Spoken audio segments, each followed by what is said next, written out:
Vocês não sabem o prazer que é estarmos de volta. Bem-vindos aqui, todas as hosts do podcast mais empoderado da comunidade de produto, com a participação especial da Thalita, nossa querida vice-presidente. E eu abro a palavra aqui para elas darem um oi pra gente. Vamos lá? Oi, eu sou a Vanessa. Oi, eu sou a Thay. Oi, eu sou a Silvana. Oi, eu sou a Su. Oi, eu sou a Rúbia. Oi, eu sou a Thalita. E no nosso episódio de estreia, a gente vai falar sobre recomeços, igualdade e salário, construindo juntas o futuro que queremos. Por falar em recomeço, a mãe da honra, estou voltando ao podcast, voltei da minha licença maternidade, está sendo um prazer estar de volta. E a ideia vai ser a gente falar um pouco de tudo. E já sem mais delongas, recomeços em tempos de mudança. O que o cenário atual do mercado de trabalho tem impactado a gente?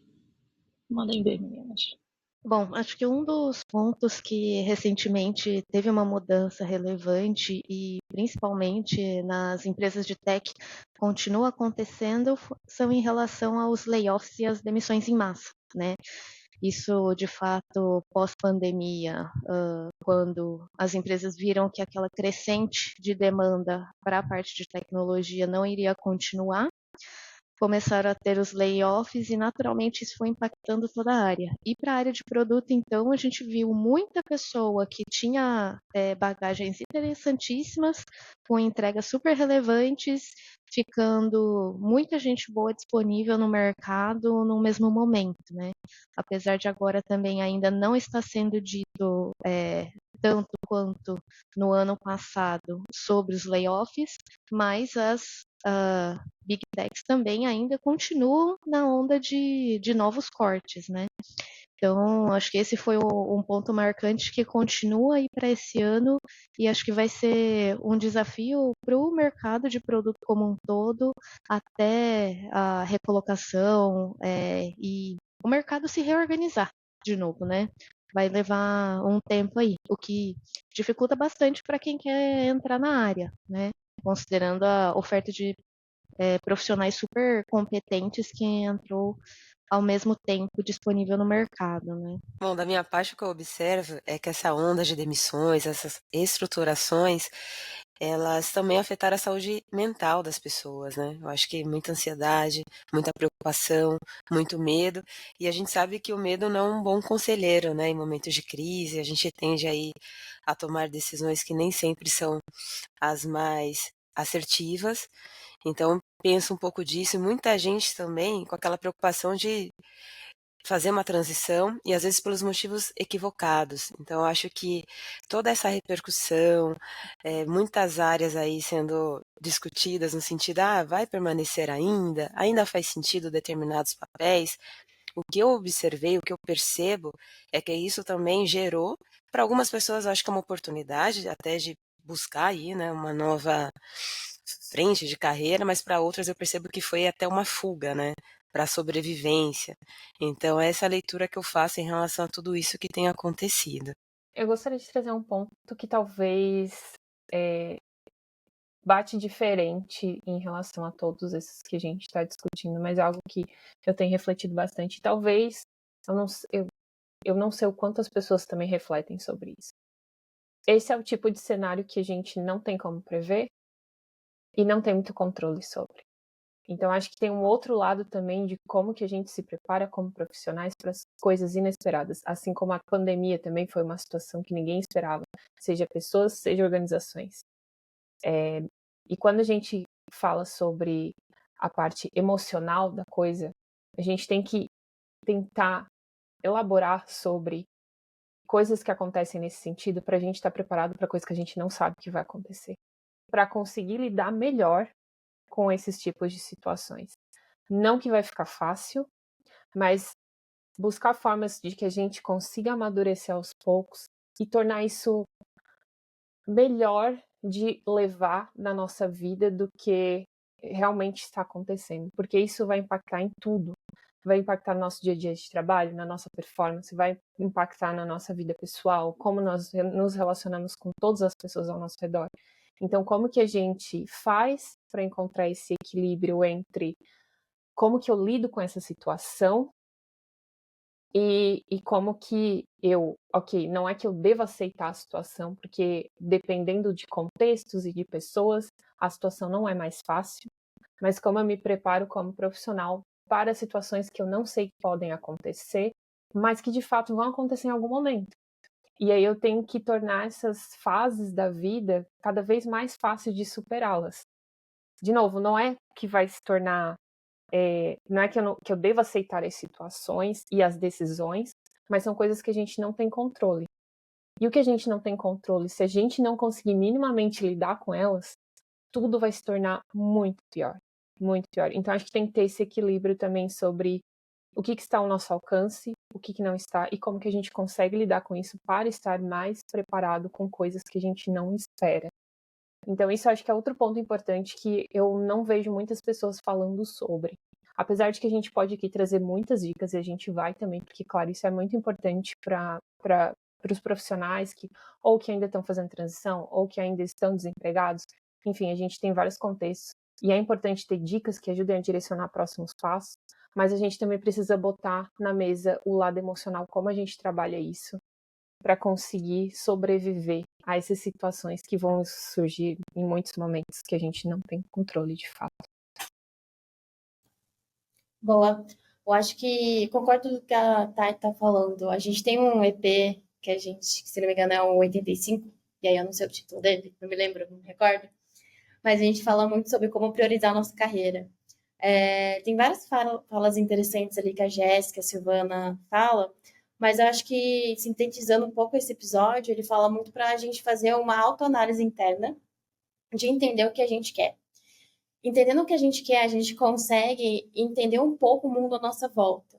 De sabendo que tudo que vai acontecer a gente não tem controle. A gente não sabe se o nosso chefe vai chegar amanhã e vai demitir a gente. A gente não tem controle. A gente tem que lidar com as coisas que estão acontecendo. Então, quando a gente está ciente do que a gente quer para nossa carreira, do que a gente está fazendo, se a gente está se próprio organizando, eu acho que a gente consegue sofrer menos e cuidar mais da nossa saúde mental também, quando as coisas não controladas acontecem, sabe? E eu acho que é muito engraçado, porque quando eu escutei aquele EP, eu também participo dele, mas eu escutei ele depois, me ajudou bastante a tomar algumas decisões na minha vida profissional de carreira, porque de entender aonde eu quero chegar, qual que é o objetivo, porque assim a gente consegue escolher, e aí a gente escolhendo, a gente consegue minimamente controlar as coisas que estão acontecendo ao nosso redor. Não sei se faz sentido, mas pra minha cabeça, dentro do meu mundinho, faz sentido, sabe? E eu acho também que a gente tenta sempre individualizar muito, né? Então, não exatamente a gente, mas o sistema que a gente vive, a sociedade como ela está formatada no momento, tende a fazer a gente acreditar que tudo é culpa do indivíduo, né? Então, acho que como as meninas já trouxeram aqui, entender um pouco quais são as coisas que não estão sob o nosso controle para aprender a lidar com essas situações que a gente não sabe quando vão vir, né? A gente não sabe quando vai ser o próximo recomeço, né? Não tem na nossa agenda assim, ai, daqui a 3 anos eu sei que eu vou ter que, sei lá, fazer uma coisa nova e recomeçar. Isso não existe, né? Então, tentar estar em paz consigo mesma, de que você está fazendo o seu melhor, de que você é uma profissional aplicada, de que você estuda e corre muito atrás de se qualificar e de aprender as tais hard skills e soft skills e tudo mais. Então, assim, isso acho que você consegue controlar, a gente consegue, né? Adquirir conhecimento, etc. Mas para o que a gente não consegue, acho que é primeiro entender mesmo esse cenário, né? De que em não conseguindo controlar, a gente precisa até para dar o próximo passo, entender se fica mesmo nessa área ou se vai para alguma outra, ou até mesmo para entender o que vai estudar em seguida, eu acho que é importante a gente identificar o que não dá para controlar para entender, então, beleza, até aqui é do meu papel, daqui para frente o que eu não controlo eu preciso saber lidar com isso, né, da melhor forma. E assim a gente vai gerando a famosa casca, né?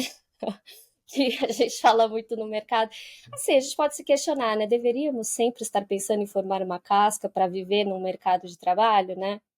São questões, enfim. Acho que em outros episódios a gente até pode abordar a questão mais filosófica em torno disso, mas eu acho que é muito importante a gente se sentir em paz com o que a gente consegue fazer no momento, porque eu imagino, né, que todas as mulheres que passaram por alguma demissão em massa, independente se foi recente ou não, todas estão correndo atrás ou de se qualificar, ou de rever o currículo, ou de olhar muitas vagas e estão tentando esse recomeço, né? Tentando esse lugar ao sol dentro da área de produto, mesmo num mercado, num ambiente tão desafiador e tão incerto, né? Nem sei se a gente vai fazer programa de tendências de 2024, porque tá bem difícil de chutar qualquer coisa, né?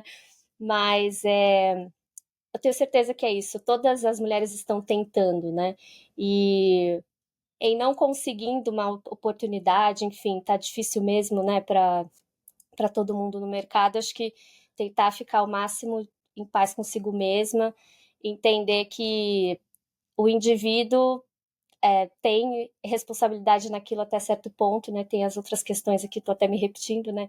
Que a gente não tem controle sobre. E aí eu acho que puxando para a comunidade um pouco, é, é muito bom ter, né, esse apoio, então outras mulheres para conversar, para compartilhar as angústias, enfim, né, acho que cada mulher está numa etapa diferente, né? Algumas estão então buscando mais qualificação, outras estão um pouco tentando lidar com essa questão da incerteza e dessa angústia mesmo que gera, né? Porque não saber o dia de amanhã é meio angustiante mesmo, né? E ainda mais num contexto onde a gente precisa trabalhar, porque senão a gente não tem como sobreviver. Então, acho que é legal também se apoiar na comunidade, né? Acho que falo por todas aqui quando eu digo que a gente está realmente aqui para ajudar, para apoiar umas às outras. Boa. Falando um pouquinho que a Thali falou, me lembrou dois pontos, assim. Um é sobre a gente conseguir, isso é muito terapia, tá, gente? Isso é muito sobre a gente conseguir controlar as expectativas que a gente coloca em nós mesmos e no que a gente espera que os outros façam. Então, a partir do momento que você sabe que a expectativa que você está colocando no outro, em vários contextos, vários sentidos, ela pode voltar para você sendo uma coisa positiva ou sendo uma coisa negativa, você tem que saber discernir e aceitar aquilo. Porque a gente, não, de novo, não controla o outro, a gente só consegue controlar as nossas expectativas e a nossa mente. Então, eu aprendi muito isso na terapia, que me ajuda muito a resolver várias questões ali.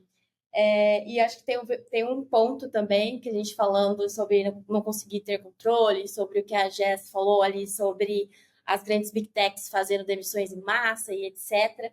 Eu acho bem interessante, porque assim, eu tô falando de modo tecnologia, eu tô abaixo ali na pirâmide de Maslow, né? Tipo, ali bem abaixo, eu não sou nenhuma C-level nem nada. Mas a gente tem um comum da gente sempre olhar o nosso ponto de vista perante ao mercado. A gente não consegue ter uma visão de um todo do que está acontecendo, de várias empresas, etc. Parece que eu estou defendendo muitas empresas aqui. Não estou querendo defender as empresas, mas eu acho legal a gente começar também a entender e ver outros tipos de pontos de vista. O mercado está mudando e a gente está falando muito da parte de produto. O ano passado, não me recordo direito, mas no ano passado a gente não se falava muito de inteligência artificial, mas de um para cá, todas as empresas, alguns anos atrás, a gente não falava sobre, existe um PM de data, existe um PM de growth. Então, foi se quebrando, foi se mudando. O mercado, existe uma analogia muito bonita para isso, mas eu não consigo lembrar, mas ele vai se moldando a tudo que está acontecendo ao redor. Então, do mesmo jeito que a gente está se comportando, tentando se adequar ao mercado, o mercado também está mudando. E aí, eu acho que a gente precisa estar bem consigo mesmo e conseguir identificar os outros pontos de vista, tanto do mercado, das grandes empresas, para a gente entender o que lá na frente eu vou conseguir ter um emprego e que hoje, talvez hoje seja um boom de mercado, mas de segmento, mas lá na frente talvez não seja um boom, seja substituído por outra coisa. É a gente conseguir ter uma visão um pouco mais estratégica do que a gente está querendo, sabe? Eu posso ter dialogado um pouquinho a mais, defendendo o capitalismo e as empresas, mas não é isso que eu quero. Boa, Vanessa, eu acho que deu para entender seu ponto, não necessariamente aí a favor do capitalismo, né, mas foi não tão contra. Eu acho que uma coisa que você falou e que eu concordo bastante é que o mercado vai mudando, ele vai tendo moldes diferentes, ele vai se adaptando às necessidades econômicas e o mercado responde muito isso, o mundo de tecnologia responde muito isso. Acho que vocês já deram um pouco, tipo, uma palhinha, assim, mas como que a gente consegue realmente aproveitar esse momento de recomeço? Porque acho que tudo isso que vocês falaram é importante, da gente ser resiliente, mas assim, na prática mesmo, no dia a dia, quando bate desespero, chegou a mudança, bateu na porta, assim, o que vocês veem de passos que a gente pode fazer quando se depara com uma situação assim? Eu vou falar agora, pode parecer muito tirado de livro de autoajuda, mas não. Pode parecer muito. Ah, tá falando isso porque tá com emprego, recebendo dinheiro ali todo final de mês. Mas tem um livro do Nissan Taleb, Antifrágil. Maravilhoso. Porque não é você apenas aceitar ali o que aconteceu e ficar por isso mesmo. É você se resignar e, opa, o que que eu posso tirar de aprendizado dessa situação? O que que eu posso utilizar para me colocar em movimento novamente, para, né, seguir? E aí, junta esse conceito e pega, volta aqui pro início do episódio e escuta de novo tudo que a galera falou, tudo que as meninas trouxeram. Pode ser forma de movimento, colocar em ação quando se pego de surpresa, né? Se priorizar, traçar estratégias de olhar ali, melhorar, né? Ir para o outro nível, digamos assim, aumentar seus níveis de qualificação em soft, hard skills, enfim. É não ficar parado, se vitimizando e ai, não consigo e tal. Coloque em movimento os aprendizados em cima da situação, fazendo a roda girar. Eu tô nesse momento de transição de carreira, então quando eu vejo os layoffs, é natural, às vezes dá um susto. Ai, meu Deus do céu, mais layoffs, eu quero que surjam vagas, não layoffs. É interessante, eu acho que é interessante realmente ter uma comunidade que você se apoie, se escute, sabe que você não está sozinho, mas eu acho que a linha também é tênue de você não se abalar tanto, porque é muito fácil você ficar para baixo, você ficar se lamentando, você ficar triste, não vai ter vaga mesmo porque tá tendo muito layoff, o mercado tá ruim.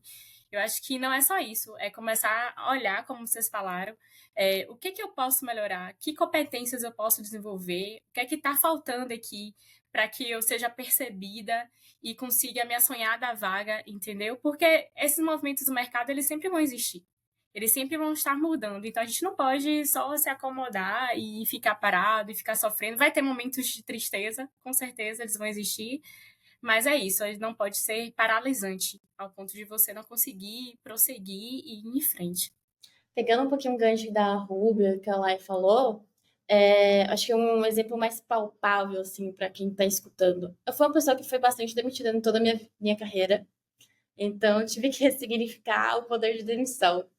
E óbvio que eu sempre tive uma autocrítica muito grande dentro de mim, principalmente por ser mulher no mercado, acho que não vou entrar tanto nesse assunto, mas eu sempre optei depois do meu tempo de sofrimento, que eu acho que você tem que ter esse tempo de tristeza, sofrimento, não é gostoso passar por esse processo, é triste, é penoso, dói, mas depois que você passou, e que não vai passar, mas você tem que dar a sua próxima etapa, eu acho que você tem que olhar para dentro e falar, ok, Se você tiver uma possibilidade de conversar com as pessoas com quem você trabalhou, de pedir um feedback, de conversar, acho interessante, porque você consegue ver visões de você dentro daquele ambiente do trabalho. E aí você consegue também ver o que você poderia melhorar. Talvez seja a minha comunicação que eu posso melhorar. Então, talvez ler alguns livros, fazer alguma mentoria, e você fazer se mapear com o que você tem, mapear o financeiro que você tem para investir naquele momento, que provavelmente se você for demitido, você tem que arcar com as contas de casa, etc. E você fazer o trabalho de PM que você faz para a empresa, só que na sua carreira, na sua vida, de o que é importante agora focar. Tá, eu preciso estabelecer, eu preciso entrar no mercado de trabalho de novo. Vou fazer conexões com outras pessoas, vou tentar ver se outros PMs gostariam de bater um papo, de entender se poderia ter alguma mentoria gratuita, que a comunidade de produto, no geral, é muito grande e muito solícita. E eu acho que a gente também tem a comunidade de mulheres de produto que, cara, se precisar de qualquer coisa, a gente vai ajudar, dependendo, tem várias mulheres ali para diferentes escopos que conseguem te auxiliar. E aí, e você definindo, então, conversar com as outras pessoas, reestruturar seu LinkedIn, talvez, eu não sei por onde começar o LinkedIn, cara, pelo menos eu vi da última vez que eu entrei no WhatsApp, na comunidade de mulheres de produtos, tinha uma pessoa mandando um currículo, alguém consegue avaliar meu currículo? E várias pessoas opinando ali, várias experiências. Então, você vai encontrar pessoas na sua jornada que vai te auxiliar. E isso é interessante, porque você está priorizando o que você quer naquele momento para você conseguir entrar de novo no mercado de trabalho.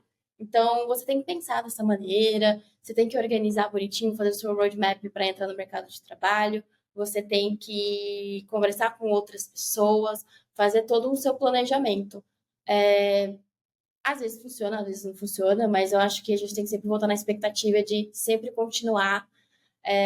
Eu não tenho uma citação maravilhosa como a Laine trouxe de um livro, mas eu tenho Procurando Dory, que ela sempre fala continue a nadar, que é exatamente o que eu tenho na minha cabeça, é sempre continue a nadar, sempre vá no seu objetivo, no que você quer, sabe?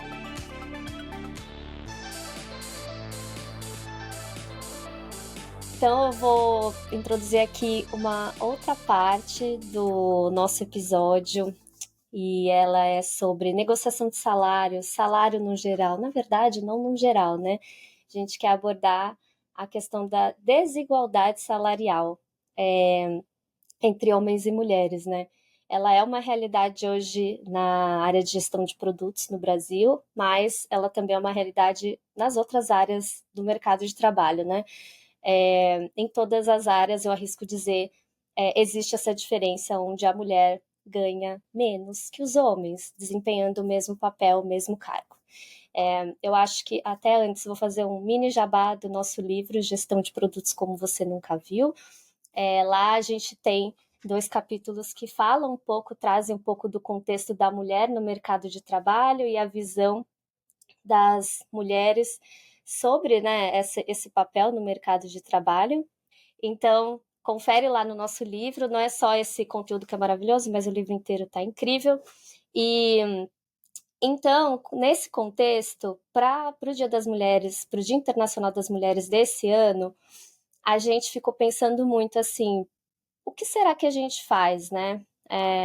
Porque não é um dia exatamente de homenagem ou só homenagens, né? É meio que uma luta, né? Então, ser mulher em todas as suas diferenças, interseccionalidades e tudo que envolve ser uma mulher hoje na sociedade tem muita dificuldade, né? Não é?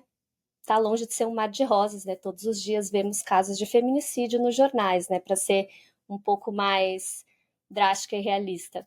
Então, e é uma data pra gente, aí eu tô falando da gente assim, vou falar pela Jaque, né, presidente da comunidade também, que pra gente sempre foi muito corrida, a gente sempre fez uma coisa assim, gente, legal, vamos lembrar esse dia, mas é de luta, a gente tem que mudar muita coisa ainda e tal.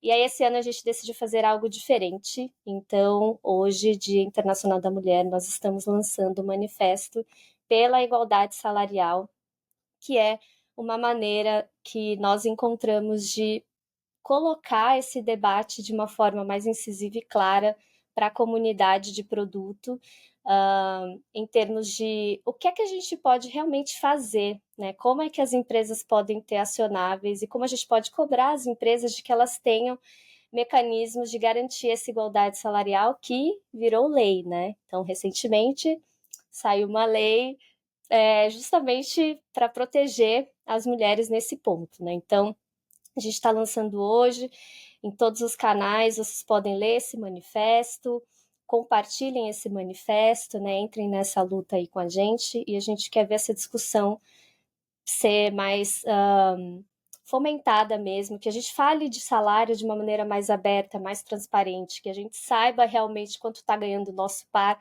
para a gente também conseguir lutar, pleitear um salário igual e até, claro, aumentos de salário. E aí, nesse contexto, eu acho que é muito importante a gente falar sobre a negociação salarial, né? Porque já tem toda essa carga, essa desvantagem para as mulheres, né? Então, beleza, a gente está ganhando menos. E aí, como é que a gente negocia para ganhar mais, né? Como é que a gente negocia para ganhar a mesma coisa que um homem que desempenha o mesmo papel que a gente ganha?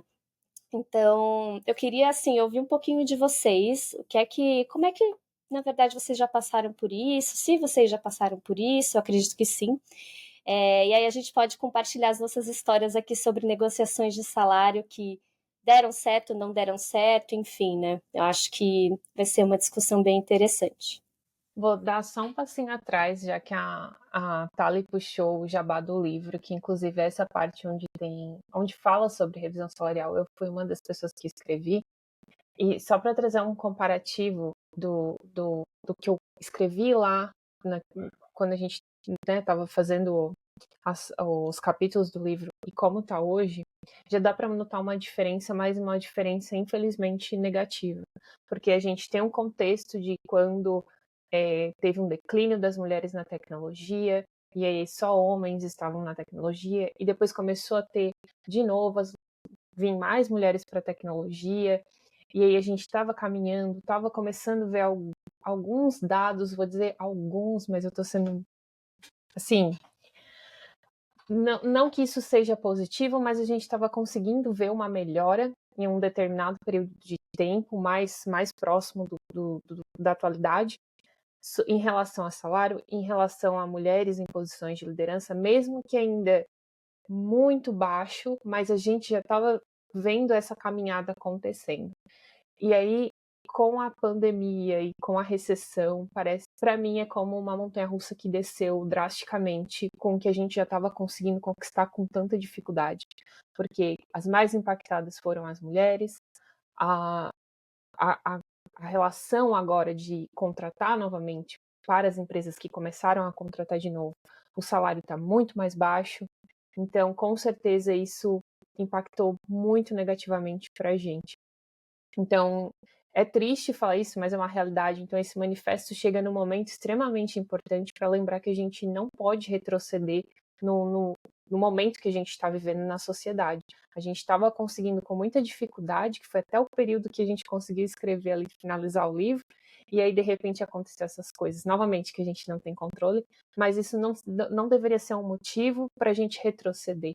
Né? Eu entendo que tem muito mais relacionado a isso em relação à reorganização, a questões políticas, enfim, mas é um ponto que sim, a gente tem que começar a falar com mais força sobre isso que afeta demais em vários sentidos. Agora, indo para o ponto de negociação de salário, eu tô há 5 anos na ThoughtWorks, então faz tempo que eu não lembro assim como é que é negociar um salário. E com a recessão também, os 2 últimos anos, assim como muitas empresas, isso meio que ficou parado, essa questão de ter aumento de salário por conta, né? Enfim, a parte econômica que eles têm que gerar lucros, voltar novamente ao patamar que eles estavam para aí, então começar a aumentar o salário das pessoas. Então, acho que isso é um cenário que todo mundo está vivendo no momento, pelo menos do último ano. Mas acho que a gente pode compartilhar contextos diferentes aqui. Então, por exemplo, eu acredito que tem empresas como a que eu trabalho atualmente que já tem até então tinha, um plano de falar sobre aumento de salário em uma determinada cadência. Então, não necessariamente eu precisava ir pedir, porque já tinha meio como um cronograma, digamos assim. Pode ser a cada 6 meses, pode ser a cada 1 ano. O que impactava esse aumento nesse cronograma é o tanto que eu performei e consegui atingir as expectativas que foram colocadas em cima do meu trabalho, para aí sim ver o quanto eu iria ganhar de aumento. Então, até então, quando a gente tinha, acontecia muito isso. E isso, para mim, hoje, com a experiência, um pouco mais de maturidade, me faz questionar as coisas que naquele tempo eu não conseguia questionar. Porque eu não tenho visibilidade de se o aumento que eu estou recebendo é equivalente ao mesmo aumento de um cara, na mesma posição que a minha. Porque a gente não tem visibilidade disso. A gente tá ali naquela caixinha, recebendo, ok, tu atingiu as expectativas, vamos dar esse exemplo, e você vai ganhar tantos por cento. Ok, pode ser que eu fique feliz, pode ser que não, mas eu não tenho minimamente um comparativo para dizer por que eu tô ganhando menos que o cara do lado. Então, acho que isso também não é tão positivo assim, não saber. Porque, bom, aposto que com certeza o aumento é menos que outros homens, mas isso é só uma suposição, assim, né? Porque, como eu disse, eu não tenho transparência para ter essa comparação, mas é um cenário que eu acredito que outras empresas também tinham aí uns anos atrás. Agora eu vou passar para quem tem outras experiências diferentes para compartilhar. Eu acho bem pouco positivo, tá, Thay? Eu acho que a gente fala muito pouco sobre salário. Eu acho que é uma característica Brasil também, mercado de trabalho, em relação a gente ter esse desconhecimento e impede a gente de pedir, né, de forma estratégica um salário que é devido à nossa à altura, né, dos nossos conhecimentos e contribuições. E eu queria também aqui, eu acho que é importante a gente dizer que a gente está falando de uma data que é super especial, né, que é o Dia das Mulheres. A gente tem esse retrato de que as mulheres realmente recebem menos que os homens, mas é importante também falar de que mulheres estamos falando, né? Então acho que é importante fazer um recorte. Então mulheres brancas recebem menos que homens brancos, mas mulheres negras recebem ainda menos. Então acho que quando a gente vai observar a cadeia, então no topo tá os homens brancos, depois as mulheres brancas, depois os homens negros e por último as mulheres negras. Então acho que é um cenário bem ruim, né? Bem problemático. E penso que enquanto não houver políticas e empresas comprometidas com esses acertos, eu acho que fica muito ruim individualizar esse problema, porque eu acho que sim, é importante apresentar os seus resultados, apresentar as suas contribuições e pleitear um salário equivalente ao que o seu cargo, a sua atuação. Mas eu ainda acredito que problemas complexos não podem ser resolvidos de maneira simplificadas.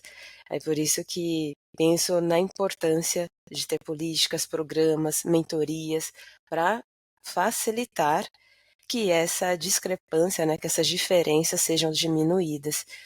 E aí posso contar aqui, né, da minha experiência, desse meu lugar, né, de ter passado por várias empresas, eu percebo que tive mais benefícios em empresas que estavam aí com ações, com mentorias, e mesmo assim sabemos que ainda há muita coisa a ser feita, a ser resolvida.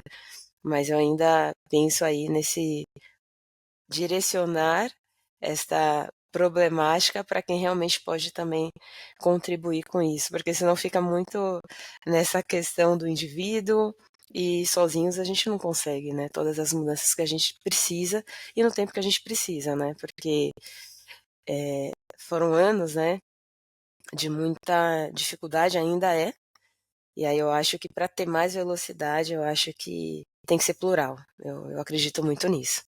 Aí eu passo agora para Jéssica, né? Vai lá, Jé. Concordo, se você trouxe pontos super relevantes, porque para problemas complexos exigem soluções complexas, né?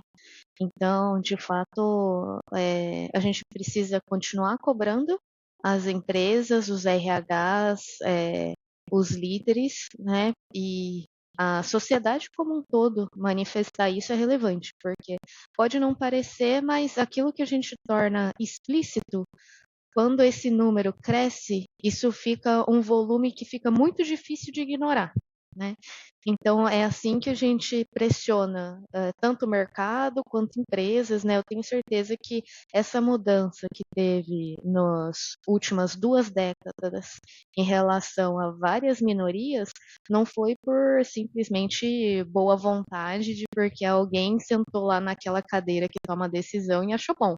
Foi por, obviamente, perceber que existia um público exigente que colocava isso em pauta para tomar decisão de compra, para tomar decisão de investimento, para tomar decisão de escolha de trabalho, né? E assim sucessivamente foi o que começa a pressionar e pressionando todos os âmbitos da empresa, né? E aí as empresas identificando isso, ela vai se movendo para ter políticas para incluir cada vez mais e atender um público cada vez mais diverso, né? Eu gosto também, ao mesmo tempo, de falar dentro daquilo de o que a gente pode fazer como coletivo, como sociedade, e também tentar trazer um pouquinho da contribuição de aquilo que está dentro do seu controle como indivíduo, né? Acho que a nossa organização aqui do Mulheres de Produto tem muitas iniciativas do coletivo nesse sentido. Esse manifesto acho que é uma materialização disso. E aí, pensando um pouco dentro daquilo que está no seu alcance, dentro daquilo que está no seu controle individual, né, para tomar alguma ação nesse sentido, acho que procura pessoas para se conectar, para entender como que está o mercado nesse momento, porque a falta de visibilidade é o mais difícil, né? Como que você vai cobrar uma equidade salarial ou um aumento ou alguma coisa se você não tem informação sobre? Então, criar conexões dentro da empresa que você trabalha ou empresas concorrentes que você consiga comparar, né, equivalências de cargo, atribuições, etc., vai te dar um norte para discutir alguma coisa com a tua gestão, com a tua liderança, ou mesmo se você está buscando um emprego, né? Se você é alguém que está buscando uma recolocação, seja por transição, seja por uma nova posição no mercado, né? Conecte-se com pessoas que estão lá naquele lugar. Isso, por exemplo, eu sei que a gente tem muita dificuldade, né, em uma entrevista de emprego negociar salário. E já a primeira pergunta nos formulários que vem geralmente é qual a sua pretensão salarial? E não pode colocar combinar, né? Então já vem aquela peneira inicial. Antes mesmo de ter a possibilidade de conversar com alguém, você precisa dar um número. E o que eu fui aprendendo, assim, compartilhando um pouco de experiência pessoal, passando em várias empresas diferentes, né? Eu confesso que eu também não consegui desenvolver essa habilidade de fazer uma nossa negociação salarial em um momento delicado de entrevista, por exemplo. Principalmente para aquela que é uma empresa que você está super afim de entrar, e aí fica ainda mais difícil, né? Então, uma estratégia assim que eu desenvolvi foi, além de pesquisar o que era compatível, eu falava já um número que fazia sentido com aquela posição, já com uma pesquisa prévia de o que fazia sentido. Então, por exemplo, se eu ganhava X e naquele lugar 30% a mais, geralmente sempre vem a pergunta de quanto que você ganha. Se não vem aquela pergunta de qual que é a sua pretensão salarial, já vem aquela pergunta de qual que é o seu salário, né? Geralmente vem uma dessas duas. E quando vinha eu já falava o valor desses 30% a mais, já considerando como se fosse o atual. Porque aí muitas empresas fazem o quê? Eles sabem que as mulheres não vão conseguir negociar ou, enfim, vai ficar com um receio. E aí já tá já pega aquele valor um pouquinho a mais do que aquilo que você disse, né? Geralmente, quando a proposta é bem sucedida, vem mais ou menos nessa linha.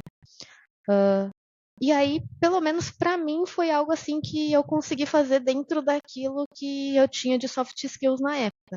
E eu acho que sempre é algo que a gente pode ir desenvolvendo, claro, né? E eu me incluo nisso, por exemplo. né?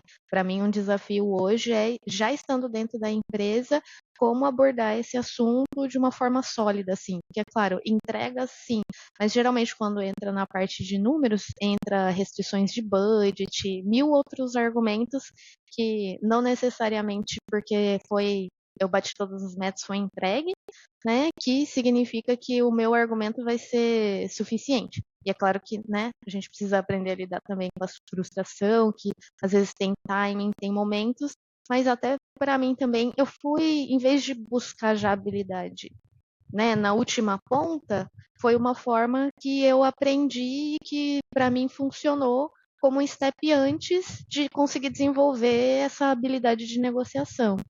Vou falar daqui de um ponto de vista um pouco diferente de vocês, eu acho que diferente da Thay, Thali, Silvana, enfim, das meninas que falaram. Eu tô no começo de carreira e antes de ser, né, efetivada no lugar que eu tô trabalhando, eu participei de alguns processos seletivos e recebi algumas propostas. E eu tenho 2 pontos, assim, com relação a isso, porque é diferente, né, quando você tá começando, principalmente na área de tecnologia, em que, no geral, os salários são um pouco mais altos do que outros cargos. Então, tipo, no meu ambiente, eu comparo com pessoas que estão trabalhando em empresas mais tradicionais, que não envolvem tecnologia, e, tipo assim, os salários são bem diferentes para um júnior, sabe. E nesse momento, então, quando você recebe essa proposta, eu acho que tem 2 principais desafios. O primeiro é de, tipo, você tá recebendo uma proposta, tá no começo de carreira, como, né, fazer essa negociação, como entender, tipo assim, se realmente esse valor que a pessoa tá te propondo faz sentido para o escopo que você vai pegar, para a posição que você tá exercendo. E para mim, um outro desafio é justamente dado toda essa, o meu recorte social, hoje, tipo, esse salário, mesmo que de forma inicial, ainda representa um valor de certa forma substancial, sabe? E aí a gente às vezes pode acabar caindo na armadilha de que, ah, tá bom, então, tipo, não vou entender com outras pessoas que estão nessa mesma posição que eu, o quanto elas ganham. Nesse sentido, aí já linkando também com a iniciativa que a gente está fazendo aqui dentro do Mulheres de Produto, eu acho que ajuda muito, assim, a gente conseguir essa visibilidade também, porque mesmo para quem está começando, já dá, assim, um start, tipo, poxa, faz sentido essa proposta que eu tô recebendo? Tipo, eu quero muito sair, por exemplo, do desemprego, eu quero muito migrar de carreira, mas faz sentido esse valor? Será que, tipo, não tá tendo aí um aproveitamento justamente porque o mercado tá com muitas pessoas, tipo, poucas vagas e muitas opções, assim, sabe? Então, ter esse material, ter essa informação nos ajuda também a filtrar muito nesse início de carreira também. Então, é mais isso. Boa. Em cima disso tudo, assim, a gente falou, trouxemos pontos de vista de quem já está aí há um tempo, passou por várias negociações. A Su trouxe o ponto de vista, né, do início de carreira. E o ponto de vista das mulheres que são mães, que estão aí buscando uma recolocação, que estão buscando mudar de emprego, que estão buscando migrar de área, como é que fica a questão da negociação e tudo mais, porque aí eu não posso falar por todos, mas falando por mim, e que também ainda não passei pela experiência de estar buscando, né, emprego, porque me tornei mãe, estava empregada já, mas é no sentido de só o fato de ser mulher e estar ali na busca do emprego, tu sabe que já tem zilhões na tua frente. E para negociar, quando vem ali fazendo o gancho com o que a Jéssica trouxe, do salário, qual que é a expectativa, a pretensão salarial? Meio que, por muitas vezes, mesmo até sem ser mãe, quando eu estava ali na pindaíba, enfim, querendo o meu lugar ao sol, enfim, eu me deparava com essa pergunta e ficava, porra, como é que eu faço para não ser, sorry o palavrão, como que eu faço para não ser limada na pergunta da pretensão salarial? Então, muitas vezes, de acordo com o que nos move a necessidade, a gente acaba tentando ali, é, nem, nem utiliza as técnicas ali como a dos 30% e tudo mais, relacionado ao que se espera ganhar, porque a gente só quer entrar, só quer ali estar recebendo o salário.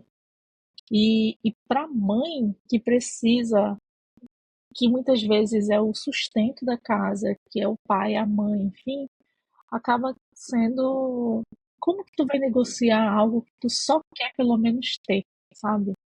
Então, fica aí o questionamento, né?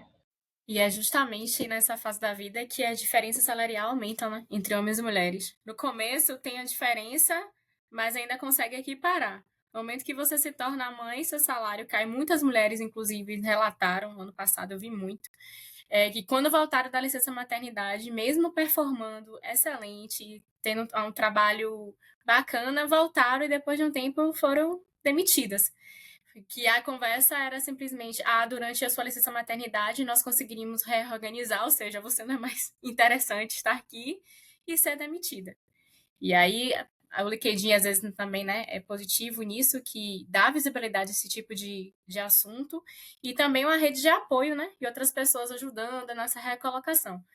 E é um ciclo vicioso, né? Você fica esse tempo fora do mercado de trabalho, você não vai melhorando, e fica mais difícil você retornar, e aí os salários acabam sendo menores porque você quer entrar novamente no mercado de trabalho, e, e é isso.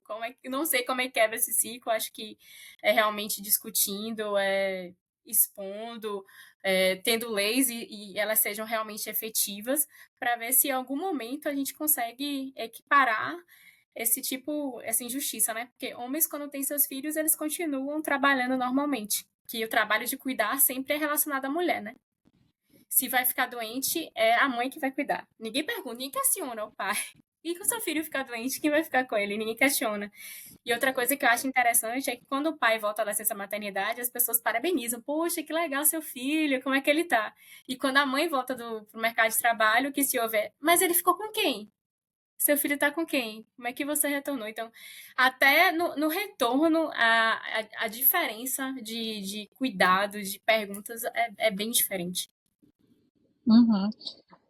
Nesse caso, faz até sentido, meio que dando aqui dicas, né? Enfim, olhar, pesquisar bem ali sobre a empresa, ver se tem políticas, programas relacionados à contratação de mulheres, como que é a experiência de outras mulheres que, enfim, ficaram grávidas e tudo mais. Para minha felicidade, a empresa que eu trabalho tem um programa de acompanhamento. Então, quando eu estava grávida, todo mês uma, uma enfermeira ligava, questionava, perguntava como estava a saúde do bebê na gestação, a minha saúde, se colocava à disposição para tirar dúvidas e tudo mais, e também tinha um acompanhamento da psicóloga, contratada pela empresa, para trabalhar ali a minha saída para a licença maternidade e o meu retorno de volta para a empresa, né?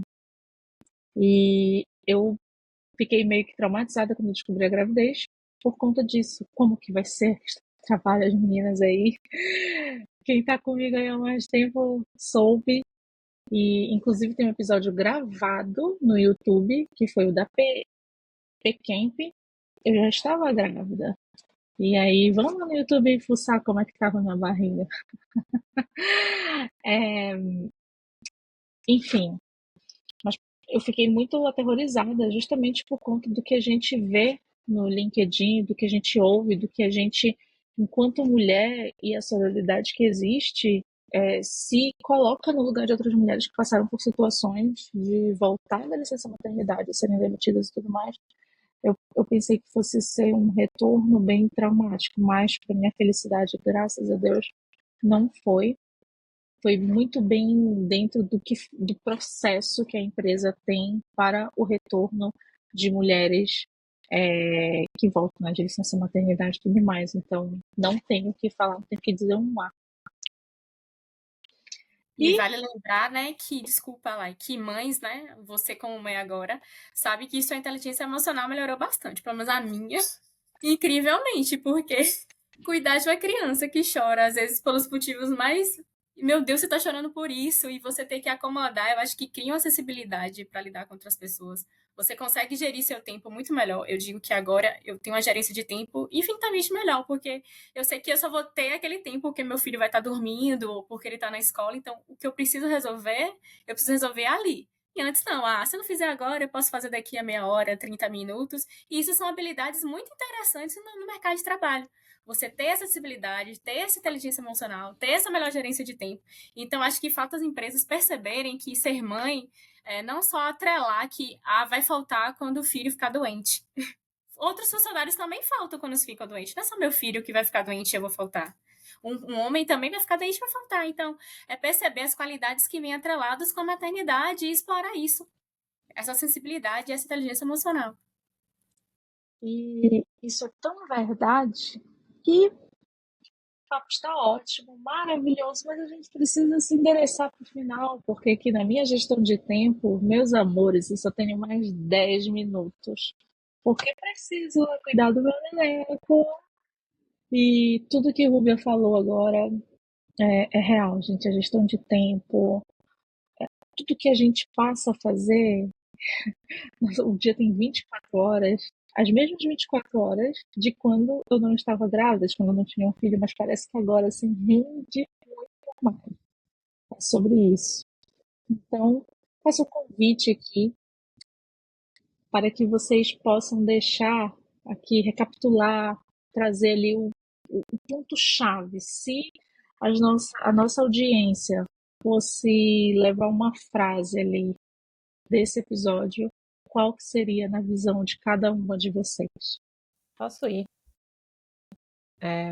Eu acho que é inteligência emocional, mais do que qualquer outra ferramenta ou método que você esteja usando no seu dia a dia. Tem que sempre vir atrelado isso para enfrentar qualquer situação que vá acontecer. Então, tente encaixar de alguma forma algum estudo, ou com quem você converse, ou com alguém que você se inspire sobre o tema, para tentar trazer mais para o dia a dia como lidar. A terapia já é alguma coisa também que é essencial assim para quem tem a oportunidade de fazer, mas eu sei que isso não é uma realidade de todos, então buscar sobre o tema, como atrelar isso no dia a dia, eu acho que vai ser essencial para qualquer coisa que a gente vai viver agora, daqui para frente, eu diria. Dado tudo que a gente já vem vivendo, então talvez ter esse olhar para elaborar sobre as coisas que acontecem vai ser muito importante, cada vez mais. Vou até olhar para a câmera. Não queremos bombom, não queremos flores, queremos um salário igualitário e contratem mães. Acho que para mim esse é o resumo. O que eu costumo dizer é que eu sou uma otimista realista, né?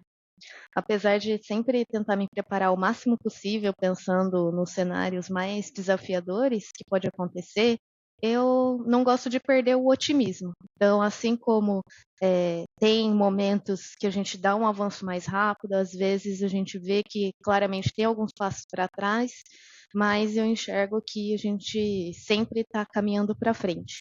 E é muito bom e eu me sinto muito realizada em fazer parte desse grupo de pessoas que está aí abrindo esse caminho e buscando puxar isso para ir cada vez mais para frente. Então, junte-se a essas pessoas. Acho que é isso. Acho que eu vou retomar um pouco do que a gente estava falando no começo e ser resiliente, assim, como se fosse a sua amiga que estivesse passando por isso. Eu acho que quando a situação está acontecendo com outras pessoas, a gente sempre tem bons conselhos, a gente sempre tem um otimismo, a gente consegue ver a luz no fim do túnel, mas quando está acontecendo com a gente fica, meu Deus, socorre agora, eu não sei o que fazer, eu não sei para onde ir. E no fundo, às vezes você sabe, assim, sabe? É bom ter apoio de outras pessoas, às vezes a gente não consegue ser nossa própria amiga, então, nesse passo da resiliência, estar perto de uma comunidade com mulheres de produto com certeza vai ajudar bastante, mas é importante você ser resiliente por você mesmo. Essa seria a minha frase. Bom, para mim a palavra é autoconhecimento, está muito relacionado aí à resiliência, né? Porque eu acho que a partir do autoconhecimento a gente desenvolve aí uma capacidade de resiliência muito potente. E eu acho que é isso, para mim autoconhecimento é que e pode ser obtido de várias maneiras, tem muitas ferramentas, muitos caminhos, mas eu acho que é importante. Eu acho que quando a gente consegue aí ter esse autoconhecimento, essa autoliderança da gente mesmo, eu acho que a gente tem uma capacidade muito aumentada para lidar com as dificuldades, com os desafios que existem aí nesse mercado, que é tão duro com a gente, né?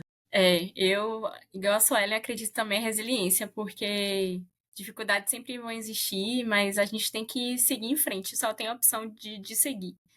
E seguir, saber exatamente o que você quer. Esses dias eu vi até um comentário no LinkedIn que eu achei bem interessante. Uma mulher falando assim, se alguém falar pra você que é muito tarde você cursar medicina aos 40 anos, que você vai se formar aos 46, não escute, você vai fazer 46 anos do mesmo jeito, e aí você não vai estar formado em medicina. Então, tenha 46 anos com aquilo que você deseja. Então, é justamente isso, ter uma meta bem definida. Como falaram no início, né? Recomeços podem acontecer sem que a gente tenha controle sobre isso, mas é o autoconhecimento que Silvana falou, entender o que você quer e seguir. E seguir, e ter esse apoio, né? Ser sua própria amiga, como disse a Ellen, se abraçar e só vamos. Só tem que ir pra frente, só tem essa opção. Eu gosto muito de ser nossa própria amiga, né? Acho que se a gente tiver que escolher alguém para agradar, que seja a gente mesmo, né? Em primeiro lugar. Aí eu acho que tudo vai muito melhor no nosso entorno. Acho que pra mim eu escolheria uma palavra objetiva. Acho que com foco, com resiliência, com sendo sua melhor amiga, você consegue atingir o objetivo que você quer. Então, sempre ser a pessoa um pouquinho pé no chão, que sonha alto, mas sempre aquela pessoa que não só sonha, mas também que realiza o sonho, sabe? Então, acho que é isso. Acho que para concluir e fechar o que a Ava trouxe, não esqueçam que nada é tão grande e tão nosso quanto os nossos sonhos. Então, por favor, vivam os sonhos de vocês, que é totalmente de vocês. E eu até vou trazer uma outra frase antes de falar uma parte que não é tão legal assim, mas eu sempre tento, quando eu pego uns quotes, umas frases, seja de filme, seja de alguém que eu sigo, seja alguém que eu admiro, como essa que eu acabei de dizer, eu gosto de trazer para se tornarem mantras na minha vida. Então, um outro também que eu tenho aqui, que eu anotei esses dias, é que eu acho que está bem relacionado com o tema de que a gente conversou hoje aqui, que é ser corajoso não significa não ter medo. Ser corajoso é continuar com medo, mas mesmo assim seguir sendo forte. Eu acho que é muito sobre isso, tudo que a gente falou aqui. Então, vai acontecer coisas, a gente vai estar com medo, a gente não sabe se a gente vai estar preparado, mas a gente vai ter que seguir. Então, é acreditar, se abraçar, ser nossa amiga e buscar quem for da nossa confiança, que a gente se sente confortável para continuar reforçando isso na gente. E, com isso, eu tenho que dizer que esse é o meu último podcast. Não vou dizer que é um adeus. Ai, eu vou chorar, gente. Como host, né, Thay? Porque como convidada, meu amor, as portas estão abertas sempre para você. E a gente vai fazer um vídeo dela chorando agora pra vocês. A gente vai sentir sua falta também. E a gente está falando de É um lugar seguro. recomeços, retomadas e, né, reinícios, então despedidas deixam a gente assim mesmo, mas é como uma pausa aqui para realizar um outro sonho ali, uma outra coisa que ela está fazendo, que é muito importante, que vai dar muitos, muitos bons frutos e a gente vai estar aqui para colher junto dela e para compartilhar. E que nem a Laine falou, convidadíssima, né? É tipo nosso elenco fixo para sempre. É a Thay. Obrigada. Aproveitando aqui já para agradecer tudo que você já fez por este projeto. Foram 3 anos, então é muito difícil não se emocionar de ter ficado por tanto tempo aqui e aprender muito, porque, nossa, não dá para mensurar o tanto que eu aprendi de várias formas, não como host, mas como preparando material, ajudando a criar processos, ouvindo tantas mulheres que já passaram por aqui. A gente criou um laço muito grande de amizade durante tanto tempo. Mas é sobre isso, a gente também chegar um momento e priorizar a nossa carreira de forma que o que faz sentido para mim nesse momento. Ciclos se encerram, outros se iniciam e a gente tem que começar a ter esse senso dentro da gente, que são coisas boas. Então, sair daqui me dói, claro, porque é um lugar que eu me sinto em casa sempre, porque eu sempre fui muito acolhida e eu vou ser imensamente grata, acho que pro resto da vida, pelo que eu vivi aqui. Mas não é um adeus, com certeza eu vou estar por perto, mas vocês podem me chamar sempre que precisar para conversar sobre algo. eu vou poder voltar também, sei lá, se vocês me convidarem, que eu acho que sim. Quem sabe como host no futuro? A gente nunca sabe o dia de amanhã. Mas no momento, para eu seguir meus sonhos, eu preciso priorizar e me dedicar, porque não tem como a gente ser... Como que eu posso dizer isso? A gente sempre quer fazer muitas coisas, mas tem hora que a gente precisa dar um passo atrás e entender o quanto esse monte de coisa faz sentido no momento da nossa vida. E quando a gente fala também de saúde mental e todas essas coisas, isso entra muito nessa sacolinha de eu consigo equilibrar tantos pratos. Não dá, gente. A gente tem que ser realista. Ou a gente faz uma coisa ou a gente faz outra e coloca só aquilo que é suficiente. E é esse passo que eu tô dando na minha vida nesse momento, que vai ser muito importante. E eu fico muito feliz de dizer que eu estou saindo depois de 3 anos de ter aprendido tanto aqui e estar tendo tanto apoio com essa minha saída. Mas é isso, gente. Estou muito feliz e muito grata. E eu desejo boa sorte para todas que ficam, que eu sei que eu tenho certeza absoluta que todas vão arrasar aqui e vão postar muitos episódios sensacionais, tenho certeza. Obrigada, gente. Foi um prazer imenso estar com vocês. E é sobre isso. Se a gente for parar e olhar aqui a configuração, a Thalita, a host ali, mor desde os princípios, depois eu, Taiwan, a segunda geração, a terceira geração vem ali a Jéssica, a Silvana, e a quarta aqui, Suelen, Rúbia. E isso só é possível porque existiram outras mulheres antes de nós que construíram o projeto, deixaram ele rodando. A gente veio, abraçou e continuou fazendo ele crescer. E é isso. E existiram outras ajudando a gente nessa empreitada. Espero ficar aqui também contando aí com a audiência de vocês. Procurem pelo nosso... Me ajuda, porque a memória da mãe tá um manifesto. Manifesto ali. Procurem entre a comunidade e fiquem ligados no nosso podcast. Gente, pode cortar, meu peito tá vazando já, eu preciso ir.